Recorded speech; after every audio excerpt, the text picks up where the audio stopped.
Hello viewers, আসসালামু আলাইকুম। J kitchen video YouTube চ্যানেলের পক্ষ থেকে আপনাদের সবাইকে স্বাগতম জানাচ্ছি নতুন একটা রেসিপির সাথে। আজকে আমি খুবই পপুলার একটা স্ট্রিট ফুড ডিমের ডেভিলের রেসিপি দেখাবো। আর আজ আমি হাঁসের ডিম দিয়ে এই চপগুলো তৈরি করেছি। বানানো অনেক সহজ, কিন্তু খেতে অনেক মজাদার। বাসায় একটু বেশি পরিমাণে বানিয়ে আপনারা এটাকে স্টোর করেও রেখে দিতে পারেন। তাহলে যখনই খেতে ইচ্ছা করবে তখনই জাস্ট ভেজে নিলেই তৈরি হয়ে যাবে ডিমের চপ। সন্ধ্যাবেলা চায়ের সাথে এটা আপনারা সার্ভ করতে পারেন। তাহলে চলুন দেরি না করে পুরো রেসিপিটি দেখে নেওয়া যাক।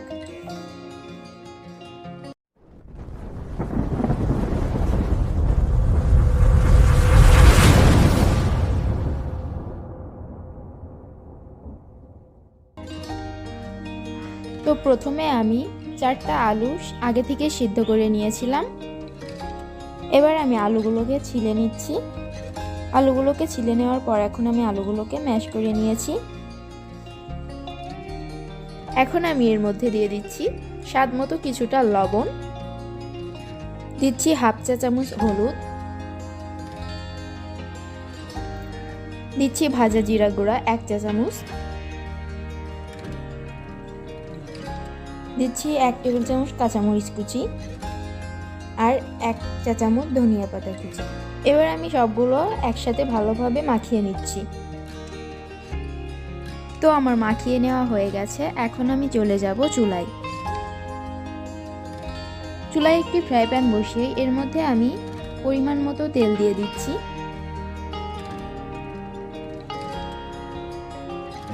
তেলটা ভালোভাবে গরম হওয়ার পর এর মধ্যে আমি দিয়ে দিচ্ছি মিডিয়াম সাইজের একটি কুচানো পেঁয়াজ।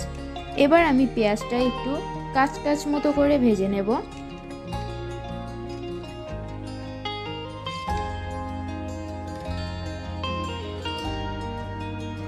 পেঁয়াজটা একটু ভেজে নেওয়ার পর এর মধ্যে আমি দিয়ে দিচ্ছি 1 চা চামচ করে আদা এবং রসুন বাটা, সাথে মিশিয়ে নিয়ে এবার ভেজে নেব 5 মিনিট মতো। এবার ওই আলু মাখাটা দিয়ে দিলাম এবং আবারও 3 থেকে 4 মিনিট মতো ভেজে নেব।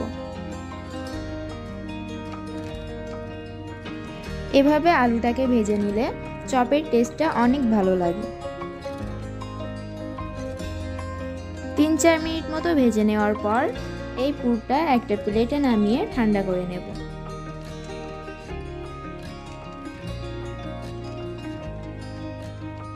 এখানে আমি 3টা হাঁসের ডিম খুব ভালোভাবে সিদ্ধ করে নিয়েছি। আর আপনারা চপ বানাতে একটা ডিমের হাফও ইউজ করতে পারেন, আবার একটা ডিম পুরোটাই ইউজ করতে পারেন। এটা সম্পূর্ণ নিজের পছন্দ। যদি হাফ ডিম ইউজ করেন তাহলে ডিমের উপরে একটু গোলমরিচ আর লবণ ছিটিয়ে দেবেন, তাহলে খেতে ভালো লাগবে। চপগুলোর জন্য আমাদের একটা ডিমের গোলা তৈরি করে নিতে হবে। সেই জন্য এখানে আমি একটা বাটিতে নিয়ে নিচ্ছি 2টা ডিম, দিচ্ছি পরিমাণ মতো গোলমরিচের গুঁড়া, 1 চা চামচ কর্নফ্লাওয়ার। এবার এগুলো আমি একটু মিশিয়ে নিচ্ছি আর এর মধ্যে দিয়ে দিচ্ছি সামান্য একটু পানি। এবার চপগুলো করব। একটা ডিমের হাফ আমি নিয়ে নিয়েছি। এবার আলুর পুরটা নিয়ে ডিমের গায়ে লাগিয়ে ডিমটাকে পুরোপুরিভাবে ঢেকে দেব। হাত দিয়ে চেপে চেপে একটা গোটা ডিম আকারে বানিয়ে নিতে হবে, মানে চপটা দেখতে ডিমের মতোই হবে। এবার আলুর পুর দিয়ে ঢাকা ডিমের চপটা নিয়ে ফেটানো ডিমের মধ্যে এভাবে কোট করে নিতে হবে। আর তারপর ফেটানো ডিম থেকে তুলে টোস্টের গুঁড়ার মধ্যে কোট করে নিতে হবে।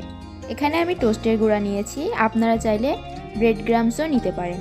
আর একইভাবে আমি সবগুলো বানিয়ে নেব। তো আমার সবগুলো বানিয়ে নেওয়া হয়ে গেছে, এখন ভেজে নেওয়ার পালা। চুলায় একটি কড়াইয়ে আমি পর্যাপ্ত পরিমাণ তেল গরম করতে দিয়েছিলাম। তেলটা গরম হয়ে যাওয়ার পরে আমি 2টা করে চপ দিয়ে দেব। চপগুলো আমি মিডিয়াম আঁচে ভেজে নেব। মোটামুটি ৬-৭ মিনিট লাগে চপগুলোকে এরকম ব্রাউন কালার করে ভেজে নিতে। তো যখন সব দিক এরকম ব্রাউন কালার করে ভাজা হয়ে যাবে তখন আমি একটা ছাঁকনির সাহায্যে তেল ছেঁকে চপগুলোকে তুলে নিচ্ছি।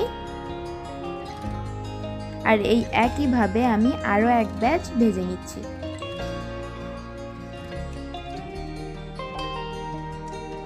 কত সহজেই তৈরি হয়ে গেল মুচমুচে ডিমের ডেভিল বা ডিমের চপ। এটা টমেটো কেচাপ বা কাসুন্দির সাথে গরম গরম সার্ভ করুন, সঙ্গে চা থাকলে তো কথাই নেই। আশা করছি আজকের ভিডিওটা আপনাদের ভালো লেগেছে। রেসিপিটা ট্রাই করে আমাকে জানাবেন। ভিডিওটা লাইক করতে, শেয়ার করতে ভুলবেন না। আর এরকম নতুন নতুন রেসিপি পেতে প্লিজ আমার চ্যানেলটা সাবস্ক্রাইব করবেন। আজকে এই পর্যন্তই, আবারও ফিরে আসবো নতুন কোনো রেসিপির সাথে। ততক্ষণ পর্যন্ত সবাই সুস্থ থাকবেন, ভালো থাকবেন এবং আমার জন্য দোয়া করবেন। আল্লাহ হাফেজ।